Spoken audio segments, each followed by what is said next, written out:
Asalaamu calaykum waraxmatullaahi wabarakaatu. Wacan oo wanaagsan akhyaarta qiimaha qadarinta mudan oo kusoo dhawaada barnaamijkeenii labaad aan kaga hadlayno muhiimadda websaydyadu ay leeyihiin. Qaybtan labaadna waxaan kaga hadlaynaa muhiimadda websaydyadu ay u leeyihiin waxbarashada. Muhiimadda ay u leeyihiin waxbarashada waxaa ka mid ah waxbarashadii oo la duubay oo la tafaxtiray in la soo geliyo, taasoo lahayn dulduleelo fahan la'aaneed, midaas oo ka dhigtay dad badan kuwa daneeya waxbarashada websaydyada ama mareegaha. Haddaba bogga internetka ee e-learningku waxa uu noqday degel ama codsi kuu ogolaanaya inaad sii qotomiso aqoontaada goob gaar ah. Haddaba habkan lagu baranayo barashada xirfado cusub iyo fikrado cusub ayaa sanadadan mid casri ah. Haddaba waxbarashada e-learningka ee lagu bixiyo websaydyada ama mareegaha ayaa waxa ay noqotay mid naga caawisa abuurista iyo isgaadhsiinta fikrado cusub iyo xirfado. Hadday tahay waxbarashada khadka tooska ah, waana hab fiican oo wax lagu barto.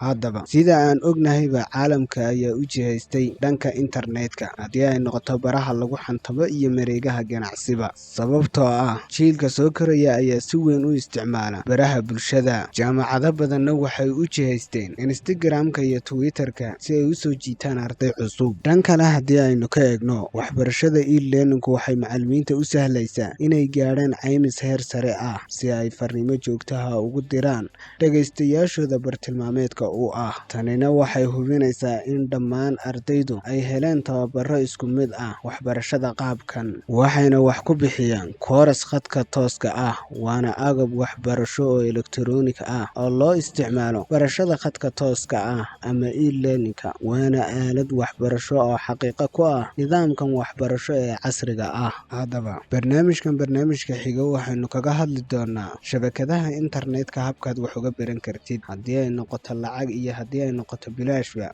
Barnaamijkan meeshaad kala socotiinna waa janaalka iyaga Xirfad Wadaag, waxaana nii soo diyaariyey anigoo ah Ridwaan Batri, dhanka editingkana waa saaxiibka Cabdiwaaxid Macalin. Intaynu ka kulmi doona barnaamijka xadaga, waxaan igaga tegaynaa ammaano Allah.